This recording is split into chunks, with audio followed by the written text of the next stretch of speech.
头起先，咱要来关心的就是2025年双北世壮运是怎来开幕？副总统萧美琴甲双北市长蒋万安校友谊拢来到台北大巨蛋，欢迎各国来的选手。另外呢，互大家上界关注的就是科技产业公司的代表，也就是辉达的头家黄玲芬，伊是亚盛会来入场。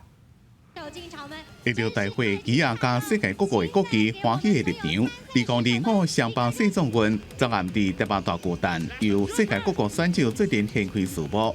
过来金曲歌后阿宝带子弟兵上台，互全场感受咱台湾原住民族雄勇的精神。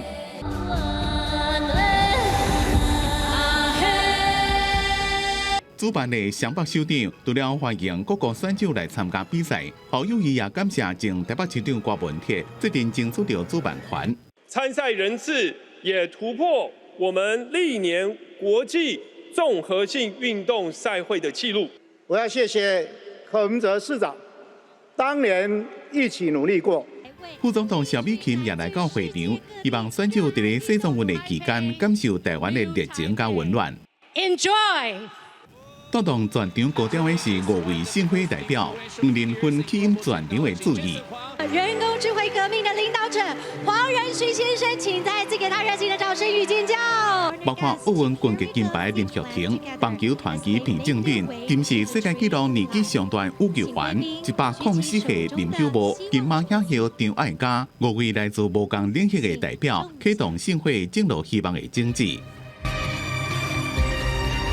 国五人第一遍登上大巨蛋，改编经典歌曲献给世壮运。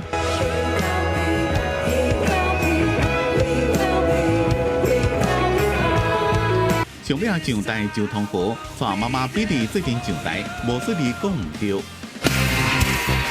时代运。 周东河暗时伫社群媒体会室里，验过世壮运争议真多。有议员讲，市府开幕典礼用的是中国制造的编织地，甚至请工读生甲标签贴来。市府补贴讲是假新闻，因只是甲10月一组的外包膜贴开。一若卖的这个总部金属徽章，拢是台湾制造。若是个别的商品有问题，拢会让摕来退。公司新闻采访报道。